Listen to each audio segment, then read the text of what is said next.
Olá pessoal, eu sou Jonas, Sindicato dos Jornalistas. Os sindicatos dos jornalistas e radialistas e a Comissão de Empregados tomaram a iniciativa da gente criar esse espaço por meio do vídeo para tirar algumas dúvidas em relação ao plano de carreiras e a revisão do plano de carreiras que está em curso agora. A gente já tem um processo que começou no ano passado, era para ter uma proposta final agora por volta de março e abril, mas os sindicatos ainda não receberam. É por isso que a gente está ampliando o esclarecimento das pessoas sobre o processo, para que a gente possa se mobilizar para cobrar um plano de carreira que valorize os trabalhadores. A gente apurou e foi atrás de alguns empregados da empresa para que eles expusessem as suas dúvidas em relação ao plano. Eu vou responder muito rapidamente aqui, mas a ideia é que a partir disso outras pessoas possam mandar para a comissão, para os sindicatos, as suas dúvidas para que a gente possa esclarecer tanto como funciona o plano hoje, quanto aquilo que a empresa já nos informou de proposta, que não é nada acabado, porque a gente ainda não recebeu a proposta final, quanto aquilo que os sindicatos e a comissão estão propondo. A primeira pergunta coloca aqui uma colega da empresa que diz que é editora e nunca recebeu nada além por desempenhar essa função. Na discussão do plano, os sindicatos e a comissão defenderam, junto à FIA e junto à empresa, a instituição de uma coisa chamada função técnica. Hoje a empresa tem uma gratificação por desempenho, a GDAC, e isso é dado de maneira discricionária. O que a gente quer? A gente quer que para determinadas funções, editor-chefe, chefe de reportagem, editor, funções de maior responsabilidade, que você tenha uma remuneração adicional para que a pessoa desempenhe aquela função.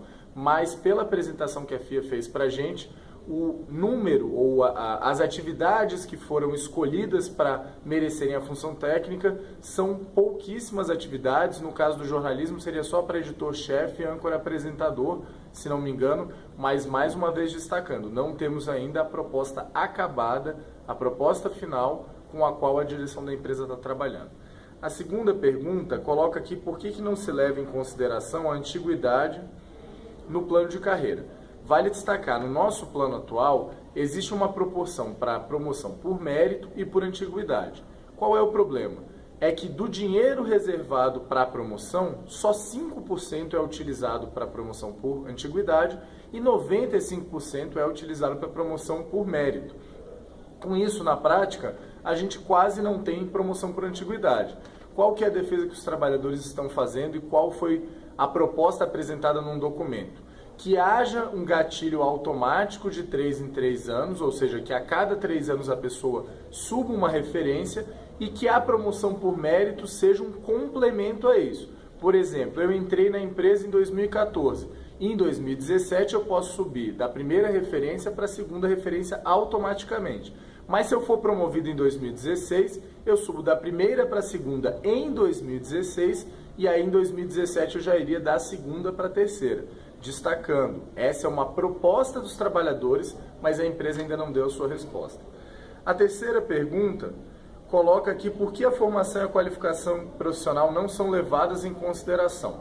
Na proposta feita pelos trabalhadores e apresentada à empresa, há a previsão de uma gratificação por qualificação, que é uma defesa inclusive da Confederação dos Servidores Federais e que é trabalhado já em alguns planos de carreira no serviço público.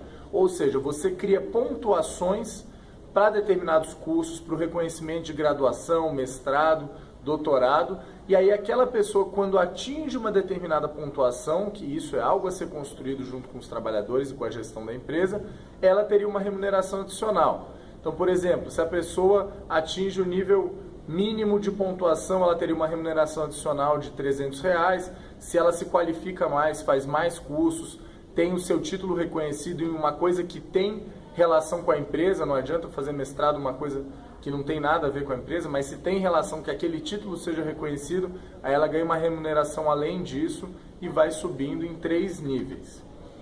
A terceira pergunta coloca aqui, a quarta pergunta coloca: o plano vai respeitar a legislação de jornalistas e radialistas? Essa é uma defesa muito importante dos trabalhadores.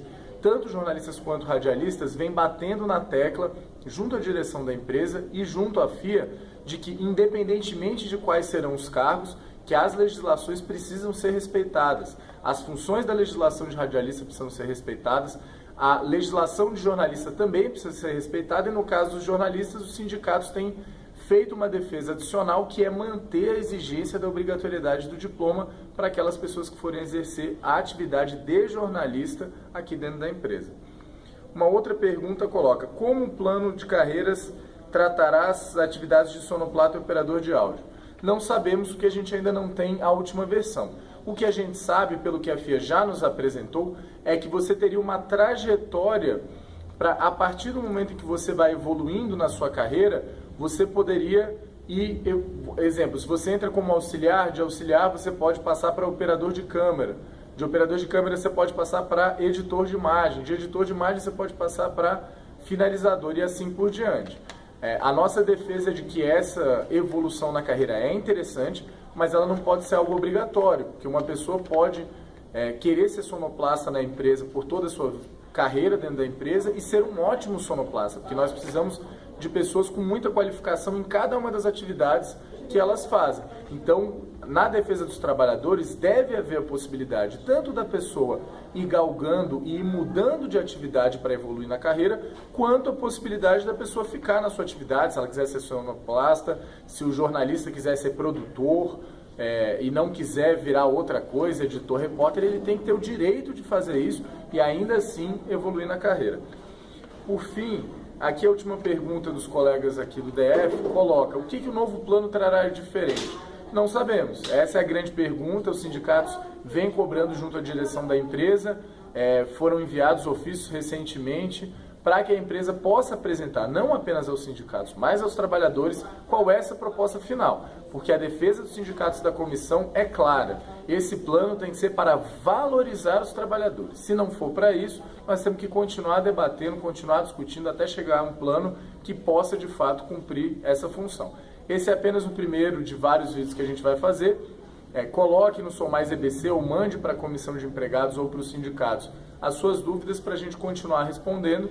E em breve, agora pelo fim do mês de abril, início do mês de maio, os sindicatos da comissão vão chamar uma assembleia para que a gente possa debater a questão do plano de carreiras, esclarecer mais dúvidas e tirar uma estratégia de mobilização.